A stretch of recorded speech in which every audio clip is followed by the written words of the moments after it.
What's going on, guys? In this video we are going to see how to turn these equations into standard form. Also we are going to see how to find the quadric surfaces related to this. Now let's compare these equations with our standard forms. Okay, I have the list of standard forms.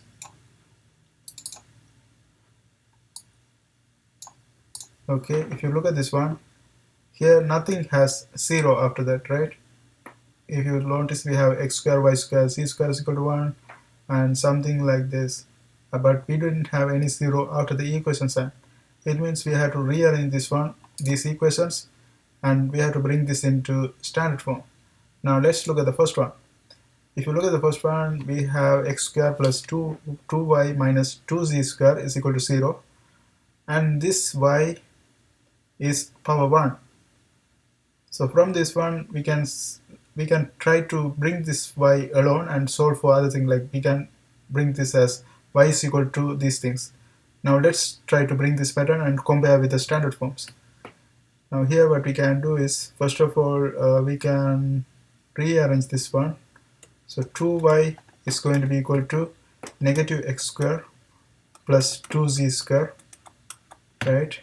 Therefore y is going to be equivalent to, if I arrange in the positive one first, this is going to be z square minus x square divided by 2, right? Now let's compare this one with our standard forms. And if you look at this one, here we had to have a power 1. That's the main thing. Now let's look at the first one. First one, we have all of them a power 2.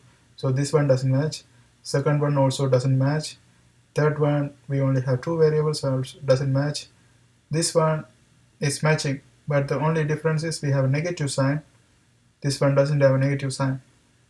And if you look at the last one right here, this one has square and a negative sign equal to z power 1. So this is definitely matching with this one, right? So this equation is the equation of a hyperbolic paraboloid. And also if you notice that the parabola of this hyperbolic paraboloid opens up along the whatever the power 1 we have, and in this case we have y power 1. So this hyperbolic paraboloid is going to open along the y-axis. Here it's z-axis, but for this one it's going to open along the y-axis. So now we can go ahead and write this one. This is a hyperbolic paraboloid. Hyperbolic paraboloid. Okay, now this is the first one. Now let's look at the second one right here. 4x square plus y square plus 4z square minus 4y minus 24z plus 36 equal to 0. Again we have equal to 0. We didn't have anything like that, right? Because always we had number or some variables. Now to bring this into that pattern, first of all we can simplify this one. Now let's add like terms together. 4x square, we only have that one alone, so we can just keep it as it is. And y square, here we have y square, and also here we have minus 4y, and we don't have any other y. And if you notice, there's a perfect square trinomial pattern is showing up. If I add a plus 4 to this one, right, this is going to be a perfect square trinomial. And then we have z values. Now let's write this one right here, 4z square, and then we have 24z, negative 24z. From this one I can see that I can take this 4 common. If I take 4 common right here, this is going to be z square, and 4 times 6 is 24, right? 6 is 24. And also again here is a perfect square trinomial pattern is showing up. If I add 9 to this one, because you have to look at the middle value, like 2 times AB, this is 1, and 2 times this one is 6, so 3 is half of it, and if you square this one, that's 9. So if you add 9 to this is going to be a perfect square trinomial. Now this is another thing, and if we add them together we have to subtract definitely, right? So this is, we already have 36, and this is 4, but here we put 9, but you have to be careful about this 4 right here. If you multiply this 4 times 9, that's going to be 36. 36 plus 4, 40. So we added 40, so we have to subtract 40 outside, right? That's equal to 0. Now let's go ahead and simplify this one. So first of all, we can write this one as 4x squared and y squared minus 4y. This one, that's going to be y minus 2 whole square. That's why we added this one, right? We want this one to this pattern.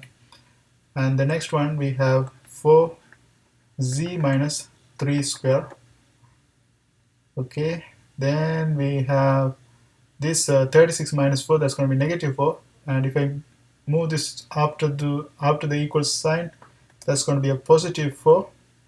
Now let's see whether we have some pattern like this exists. Also, we can, and if you look at the standard forms, we don't have any multiplication sign, like any multiplication of numbers. So to get rid of this number, we can divide everything by 4. So this is going to be x square plus y minus 2 square by 4, and then plus z minus 3 square divided by 4. And if you divide this one by 4, that's going to be just, oh, there's no 4 right here, because if I divide by 4, 4 already cancelled. So this is going to be y minus 2 square over 4, and this is going to be z minus 3 square, and this is going to be just 1, because if I divide this one by 4, this is going to be just 1. Now let's compare this one with our standard forms. And if you look at the first one, we have x square plus y square z square. All of them are positive, and that's equal to 1, right? But here we have this one. This is actually the shifted form. Shifted form is x minus h minus k minus l, that is equal to 1. So this is our shifted form of ellipsoid. And if you compare this one with other things, it's not going to match. For example, let's look at the second one, x square plus y square. After the equal sign, we have c square, right? So we don't have this one after the equal sign. And we have this one, 2 variables only. This is just 1 power. This is just 1 power. So this is definitely an ellipsoid. And also the center of this ellipsoid is going to be at this location HKL. For our graph, instead of x square, you can put x minus 0 square. So 0 is our h according to that standard form. So 0, and y minus 2. So y minus 2 is our k, and 3 is our l. So the center of this ellipsoid is going to be at this location, right? Now let's look at the third equation. Let's try to bring this into standard form. Now let's go ahead and write our like terms together. First we have, so this is our ellipsoid. Okay, this is hyperbolic paraboloid. And let's look at the third one. Let's go ahead and write our like terms together. This is going to be x square minus 4x, and you can see there's a perfect square trinomial showing up. If I add plus 4, that's going to be a perfect square trinomial. And let's go ahead and write our y values. We have a negative y square and negative 2y, negative y square, negative 2y. Again, this is a perfect square trinomial. I can take the negative one common. Okay, let's take the negative one outside. Negative 1 outside, we are going to have y square plus 2y, and if I add 1 to this, that's going to be a perfect square trinomial. Okay, I write the one with different color to make sure we don't forget to subtract this one. Okay, so this one we have, and z component we have plus z square plus z square, and then we have negative 2z, and again if I add 1 to this one, that's going to be a perfect square trinomial. Okay, then we have plus 4 right here. Now we added 4, we added 4 right here, and this is plus 1, but we have a negative sign right here, so negative 1, we added a negative 1. So plus 4 means we have to subtract 4, and if it's negative 1, we have to add 1, and then if it's plus 1, we have to subtract 1 again. Totally we are going to have this one is going to be just 0, and this one also going to be just 0. So all of them cancels actually, so we are going to left with this one alone. Now this whole thing is equal to 0. Now let's simplify this one. X minus 2 square minus y plus 1 square, and then we have plus z minus 2 square. Actually z minus 1 square, z minus 1 square is equal to 0. But previously we've seen that there's no 0 after the equal sign in the standard forms. So what we can do is we can just move this negative to the other side of this equation, so we can keep everything positive and compare. So therefore we can say that x minus 2 square plus z minus 1 square is equal to y plus 1 square.